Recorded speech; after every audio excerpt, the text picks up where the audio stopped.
Class 11-এর ভূগোল geography.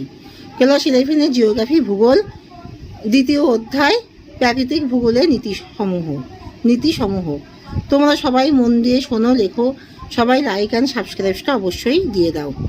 কত সালে চেম্বারলিন ও মুল্টন গ্রহকণিকা মতবাদ দেন? কত সালে চেম্বারলান ও মুল্টন গ্রহকণিকা মতবাদ দেন? 1904 সালে। কত সালে ইমানুয়েল কান্ট নীহারিকা মতবাদ দেন? ইমানুয়েল কান্ট নীহারিকা মতবাদ দেন 1755 সালে। কত সালে লিটলটন টিন ক্ষত্র মতবাদ দেন? 1938 সালে। মহাদেশীয় ভূত্বক কোন শিলায় গঠিত? গ্রানাইট। নিমজ্জিত পাতের ঢালু অংশকে কি বলা হয়? বেনিয়ক জোন। বেনিয়ক ওয়াইকা দন্তনে হস্যি অন্তুষ্টেয়া হ বেনিয়ক জোন। পৃথিবীর সৃষ্টি সংক্রান্ত জে.ডি. বুফনের ধূমকেতু মতবাদটি কত সালে প্রকাশিত হয়? 1749 সালে। ল্যাপ্লাস নীহারিকা মতবাদটি কত সালে দেন?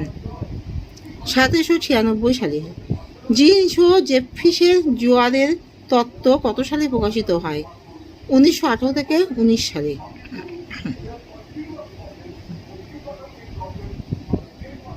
হেরাল্ড জেফিস সংঘর্ষ তত্ত্ব কত সালে প্রকাশ করেন? হেরাল্ড জেফিস সংঘর্ষ তত্ত্ব কত সালে প্রকাশ করেন? 1929 সালে। কত সালে মোহরভিসিক ও গুটেনবার্গ বিযুক্তি রেখার সন্ধান পান? 1909 ও 1912 সালে। নোটাম অর্গানাম গ্রন্থটি কে লিখেছেন? বেকন।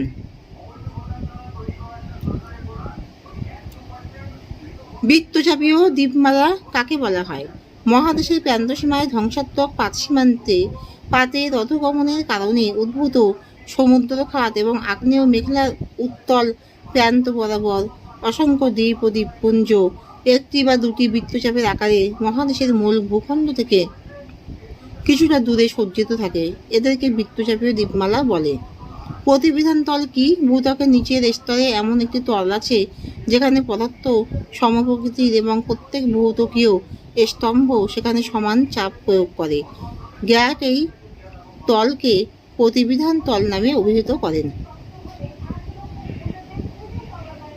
গুটেনবার্গ বিযুক্তি রেখা কাকে বলে?